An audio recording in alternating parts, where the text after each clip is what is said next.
Hello friends, வணக்கம் and welcome back to குட்டிக்ஸ் Moni. இன்னைக்கு நம்ம எந்த மூவியோட ரிவ்யூ பார்க்க போறோம்னு கேட்டீங்கன்னா, உச்சம் தொடு 2024ல தமிழ் டப்ல யூடியூப்ல ரிலீஸ் ஆயிருக்க ஒரு நல்ல hyper linked crime thriller drama movie. Anthology drama ஸ்டைல்ல 4 ஸ்டோரியோ ஒரே நைட்ல மெர்ஜ் ஆகும் போது என்ன சம்பவம் நடந்துச்சுங்கிறத இன்ட்ரெஸ்டிங்கா சொல்ல ட்ரை பண்ணிருக்கக்கூடிய ஒரு கன்னட மூவி தான் இது. ஒன் லிங்க் ஸ்டோரி என்னன்னு கேட்டீங்கன்னா, ஃபர்ஸ்ட் ஸ்டோரியில ஹீரோ பாக்ஸரா இருப்பாரு, ஹீரோயின் ட்ரக் அடிக்டா இருப்பாங்க. அந்த மாதிரி டைம்ல ஹீரோ ஹீரோயினுக்கு நடுவில் ஒரு சில பிரச்சனை வருது. அந்த மாதிரி டைம்ல ஹீரோயினை யாரோ ஒருத்தன் கிட்னாப் பண்ணிக்கிட்டு போயிடறான். பேரலா இந்த பக்கம் லவ் மேரேஜ் அக்செப்ட் பண்ணிக்காம பல வருஷம் கழிச்சு பையனையும் மருமகளையும் பாக்குறதுக்காக ஊருக்கு வந்த இடத்துல குண்டடிப்பட்டு ஒரு பெரியவரோ ஹாஸ்பிட்டல்ல போய் அட்மிட் ஆகுறாரு. At the same time third ஸ்டோரியில ஒருத்தன் லவ் பிரேக்கப்னால எவ்வளவு கஷ்டப்பட்டு பார்ல என்னென்ன அட்டூழியம் பண்ணிக்கிட்டு இருக்கான். இந்த பக்கம் ஒரு கேங்ஸ்டர் கிட்ட வேலை செய்யக்கூடிய 2 பேர் பாத்தீங்கன்னா ட்ரக் கடத்திக்கிட்டு எஸ்கேப் பார்க்கலாம்னு நினைக்கும் போது அன்னைக்கு நைட்டு போலீஸ் கிட்ட மாட்டிக்கிட்டு என்ன இன்டர்வல் ட்விஸ்ட் கொடுத்தாங்க.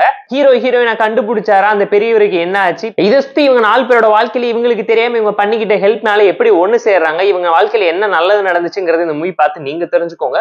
போர் அடிச்சா டைம் இருந்தா பார்த்து என்ஜாய் பண்ற மாதிரியான ஆவரேஜான ஒரு கிரைம் த்ரில்லர் டிராமா ஸ்டைல தான் இந்த மூவியை நரேட் பண்ணிருக்காங்க. ஹைப்பர் லிங்க்டு டிராமா ஆந்தாலஜி ஸ்டைல்ல இன்ட்ரெஸ்டிங்கா போர்ட்ரேட் பண்ண பயங்கரமா ட்ரை பண்ணிருக்காங்க. மாநகர மூவி ஸ்டைல தான் இந்த மூவியை நரேட் பண்ணி காமிச்சிருக்காங்க. பெர்ஃபார்மன்ஸ் ஓகேஷான டோன்ல ரொம்ப சிம்பிளாவும் எஃபெக்டிவாவும் மெனக்கிட்டு நடிச்சிருக்காங்க. தமிழ் டப்பிங் நீட்டா லிப்சிங் கூட இருந்துச்சு.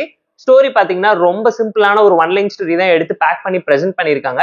ஸ்கிரீன் பெனேஷன் அண்ட் எக்ஸிகியூஷன் அந்த அளவுக்கு இம்பாக்ட்ஃபுல்லாவும் எனர்ஜெட்டிக்கலாவும் ஹை மூமெண்ட் எங்கேயுமே கிரியேட் பண்ணல.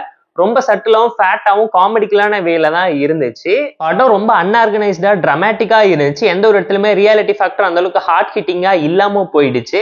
படம் ரொம்ப அன்ஆர்கனைஸ்டான ஒரு ஸ்டேஜிங் ஃபீல் அப்பட்டமா கொடுத்துச்சு. நான் லீனியர் நரேஷனை யூஸ் பண்ணியிருந்தாலும் ரொம்ப ப்ரெடிக்டபிளான ஃபார்மேட்ல இருந்தது தாங்க மிகப்பெரிய டிசப்பாயின்மெண்ட்டை கிரியேட் பண்ணிருக்கு இந்த மூவில. ரொமான்ஸ் காமெடி எமோஷன் சொல்லி எதையாச்சும் பெருசா ஹைலைட் பண்ணி காமிச்சிருந்தா நல்லா இருந்திருக்குங்கிறது நம்மளோட ஒரு பர்சனலான ஒப்பீனியனா இருந்துச்சு. கேஸ்டிங்ல ஃபோக்கஸ் பண்ணியிருந்தா கூட ஒரு நல்ல அவுட்புட் வந்திருக்குன்னு ஃபீல் பண்ற ரேஞ்சுக்கு தான் இந்த மூவில ஒரு சில விஷயம் ஆன் அண்ட் ஆஃபா ஒர்க் அவுட் ஆயிருக்கு. ஒரு பைலட் ஃபிலிம் பார்த்த ஒரு ஃபீல்ல தான் எடுத்து வச்சிருந்தாங்க. இது இன்னும் பெட்டரா போர்ட்ரேட் பண்ணி காமிச்சிருந்தா ஒரு நல்ல அவுட்புட் கிடைச்சிருக்கும். போர் அடிச்சா டைம் இருந்தா ஃபேமிலி அண்ட் ஃப்ரெண்ட்ஸ் கூட தமிழ் வெர்ஷன்ஸோட யூடியூப்ல இருக்கனால செக் அவுட் பண்ணி பாருங்க. இந்த உச்சம் தொடு மூவிக்கு நாம தரக்கூடிய ரேட்டிங் அளவுன்னு கேட்டீங்கன்னா 5.4 out of 10.